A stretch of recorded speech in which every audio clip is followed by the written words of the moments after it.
Haleluya, shalom kepada semua sahabat-sahabat saya. Bagaimana caranya hidup kita dipimpin oleh Roh Kudus? Tentu ini sesuatu yang perlu kita tata lebih dan lebih lagi. Supaya hidup kita selaras dengan maunya Tuhan, setiap kita perlu untuk ditata kembali hidup kita. Belajarlah memiliki hati yang tunduk kepada firman, kita mau dipimpin, diarahkan oleh Roh Kudus.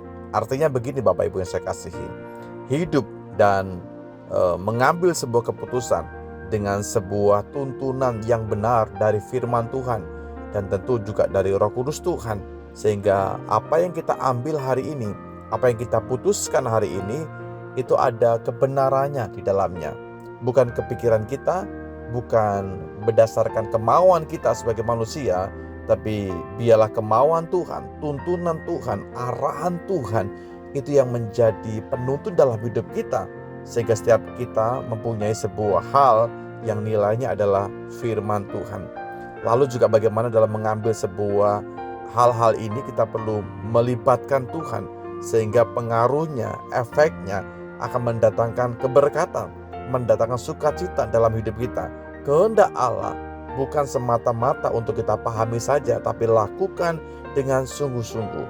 Karena sesungguhnya mata Tuhan melihat jauh sampai kedalaman hati setiap kita. Bukan hanya kita menuruti keinginan kita, tapi bagaimana pikiran Kristus, perkataan Kristus, dan kehendak Kristus yang terrealisasi dalam hidup setiap kita. Itu artinya hidup kita mau dipimpin oleh Tuhan. Secara sederhana kita akan mengatakan bahwa Tuhan, bawa aku. Roh Kudus akan menuntun arah hidup kita sebagai orang percaya supaya kita selaras dengan kehendak Tuhan. Bagian-bagian ini menjadi perenungan bersama-sama buat kita di akhir zaman. Apakah kita lebih menuruti keinginan kita sebagai manusia atau menuruti keinginan Tuhan di dalam firman dan rohnya? Nah, ini kita seringkali berada di dalam sebuah persimpangan. Tapi sebagai gereja Tuhan, saya masih berbicara tentang bagaimana menata kehidupan kita. Mari kita mau turut kepada kehendak Tuhan. Roh Kudus akan menolong kita untuk hidup benar di jalannya, di tengah-tengah kondisi yang sulit, di tengah-tengah kelemahan. Roh Kudus akan menolong kita, membantu kita, menuntun kita, biar dia memimpin kita. Bukan ego kita, saudaraku, bukan juga kesombongan kita, bukan keangkuhan kita, tapi bagaimana pimpinan Tuhan itu yang nyata bagi Anda dan saya. Dalam Galatia pasal 5, kalau Anda lihat ayat yang ke-22 mulai, tetapi buah roh ialah kasih, sukacita, damai, sejahtera, kesabaran, kemurahan, kebaikan, kesetiaan, kelemah lembutan, penguasaan diri. Tidak ada hukum yang menentang hal-hal itu. Alkitab berkata bahwa buah roh itu di dalamnya ada kasih. Ketika Anda diarahkan, dipimpin, dituntun oleh roh, tentu ada kasih yang bergulung-gulung dalam hati kita semuanya. Ada kasih yang kita mau tunjukkan, kita mau peragakan kepada banyak kesempatan, kepada banyak ruang. Pergunakan kasih, sukacita, sekalipun ada kondisi yang sulit, ada penyakit, ada kekurangan, ada penderitaan, tapi Roh Kudus Tuhan, firman Allah memberikan damai dalam hidup kita. Bahwa Dia Allah Immanuel sekali-kali tidak pernah meninggalkan Anda dan saya. Ada sukacita, ada damai, ada kemurahan juga yang bergulung-gulung, ya.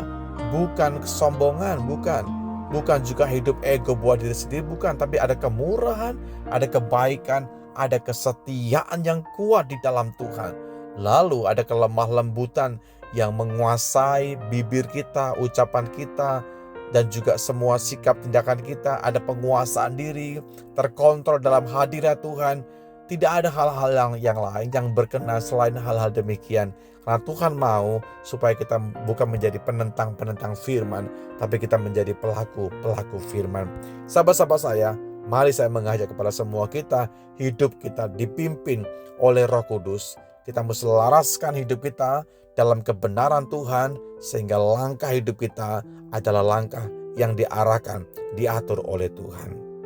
Terima kasih Bapa dalam sorga buat kebenaran. Terima kasih buat firman yang bisa kami dengar hari ini ya Tuhan.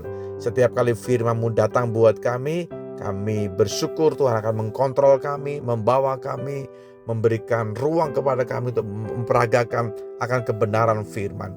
Hari ini Tuhan, kami berterima kasih buat firman-Mu. Kiranya firman-Mu semakin kuat di dalam hidup kami. Sepanjang hidup, sepanjang kami punya waktu, kami menggunakan kesempatan untuk memuliakan Tuhan. Segala puji bagi Engkau, kami meletakkan tubuh, jiwa, dan roh dalam berkat nama Tuhan Yesus Kristus. Haleluya. Amin.